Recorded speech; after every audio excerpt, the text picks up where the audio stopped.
Hey guys, it's Jennifer with Purple for Parents Indiana, and I wanted to do a quick video here and give you some more information about the testimony that was on Wednesday on Senate Bill 288, which removes the obscenity exemption that allows schools and libraries to provide obscene and pornographic material to minors. It's hard to imagine that anybody would be against removing that exemption and making libraries and public schools responsible for what they're providing minors. But there is a whole list of people that are testifying against this bill.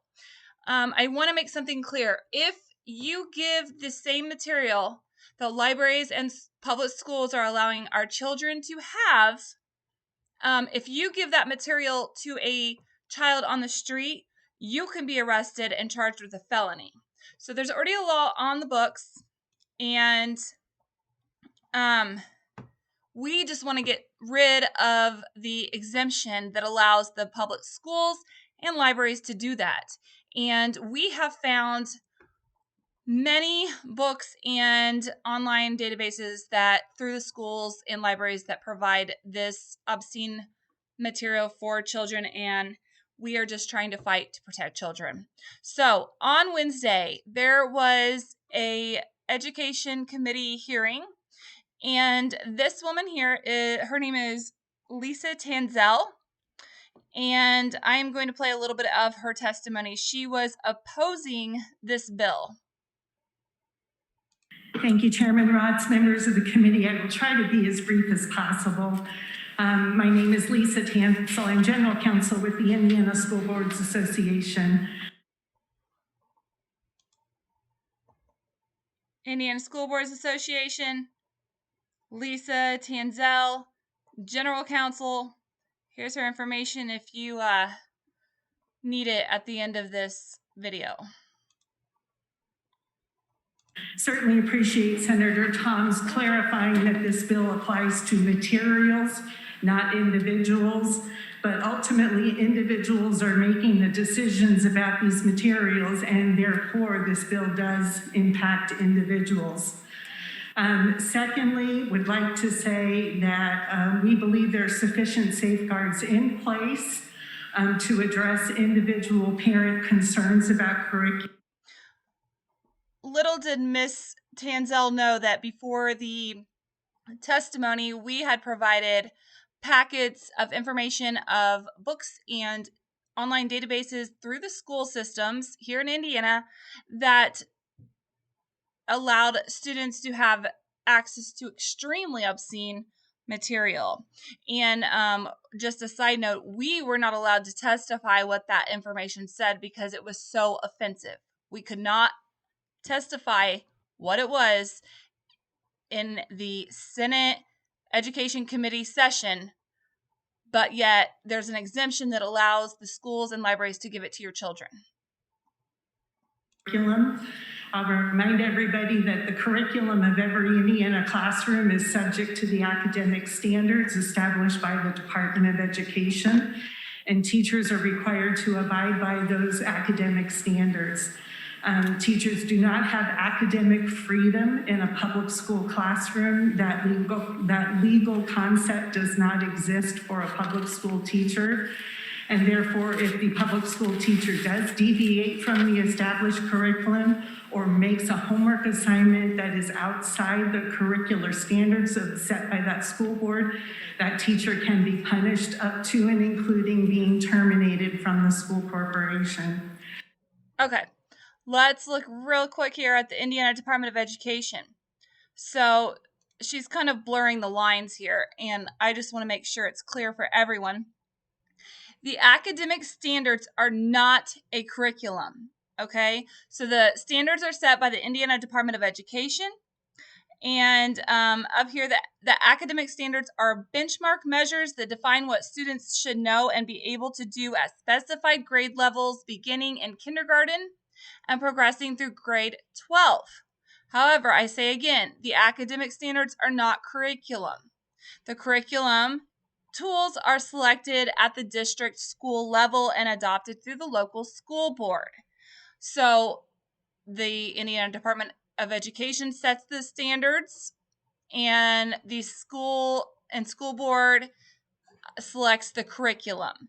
Now, what she is leaving out of her explanation, conveniently, is that the books in the library are not necessarily part of the specific curriculum that is approved by the school board. Okay, so the books in the library, I can't say for sure, but I would assume that the librarian approves those books as they come in. And I would also say that there are programs such as the Reading Counts program, which is through Scholastic, that allows children to select books from the library, and we have found multiple books in the libraries across Indiana within the schools that would be considered obscene. So she's really kind of pointing towards specifically the subject and what's going on there. The Indiana Department of Education does not tell the teachers what novels to read with their students or what books the children need to go choose from the library. The Indiana Department of Education, even though I'm not a huge fan, does not choose what books are in each library. Okay, so that is at a district level. We continue. Secondly, if parents bring objections to the curriculum, most school corporations attempt to accommodate individual parent interests and make efforts to make alternative assignments. Here's a problem with what she just said, and it is what I testified to on Wednesday. So many children will go and pick books, say, for the Reading Counts program that I talked about. They will choose their book that is based on their Lexile level, which is their reading ability. And oftentimes, these books never go home. The parents never see what book they're reading for Reading Counts, especially if they are a student that keeps up on things and uses their time wisely at school. They can choose any book that is provided to them by the library, go back to their classroom, stick it in their desk, their book bag, and read it as they have time, go take the quiz, and it never comes home. So the school is assuming at that point the parental responsibility for that child, and which is wrong, first of all. And second of all, just make sure you understand that parents do not see everything, all of the books that the children are reading, to even raise questions or concerns or opt children out of. Or have the student read an alternative book. Secondly, as was discussed earlier, back in 2018, this body passed a law with regard to sex education that requires a parent to opt in to the sex education curriculum after having had the opportunity to review the sex education curriculum. Whoa. Wait a minute. Let's just, what did she just say? She just said that in 2018, there was a bill passed that required parents to opt their children in to the sex education curriculum. That is a flat out lie. Now, again, her name is Lisa Tanselle with the Indiana School Board Association. What does it say here on her? It says General Counsel. This woman is an attorney. Okay? She's an attorney. She knows that was not true. She has to know that is not true. So let's look at what's actually true about that. Okay. From the Indiana Department of Education back in 2018, like she stated, there was a bill passed. It was Senate Bill 65. And I'm not going to read all of this to you. You can pull it up. But let's get down to what it actually does. All right, so a consent form is sent out to parents that summarizes the contents and nature of the instruction on human Sexuality that will be provided, and indicates that a parent or an adult has the right to review and inspect all materials related to the instruction.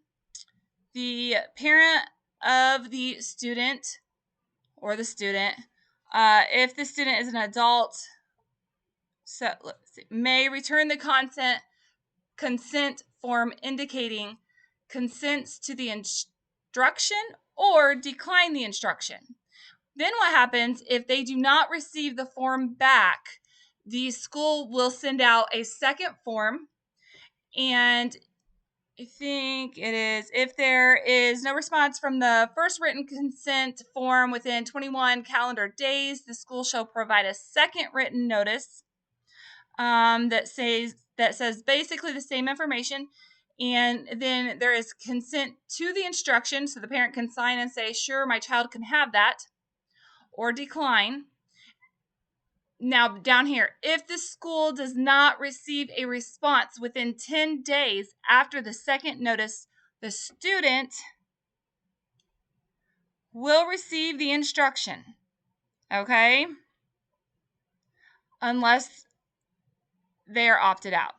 So it is not an opt-in program. It is an opt-out program. You have to opt your child out.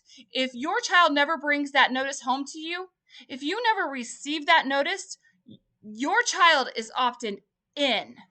This is not a program where you actually have to opt your child in. There's a lot of wording here, but basically your child is opted into sex education. They will send a notice home to let you know that your child's going to have the sex education, and if you don't opt your child out, they assume your child in.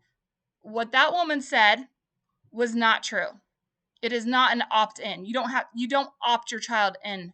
They already opted your child in.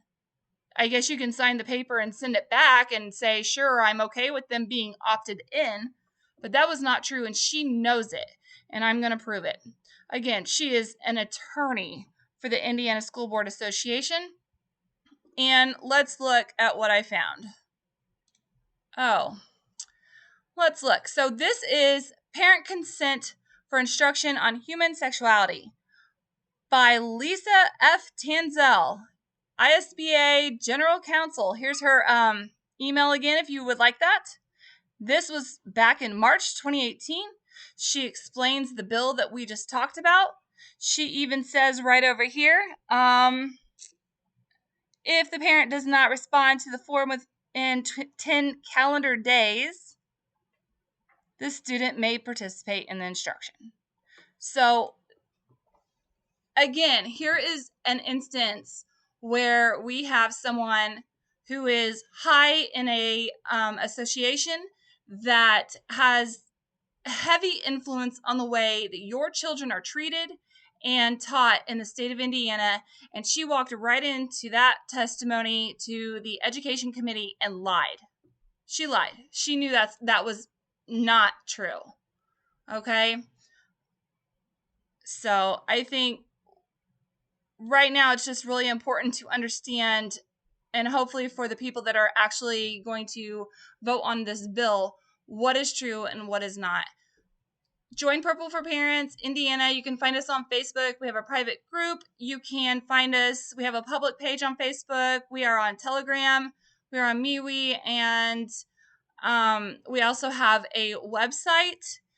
We are actually looking out for children, and we are ready to hold these people accountable. The day of not being held accountable for these people that are influencing our children is over.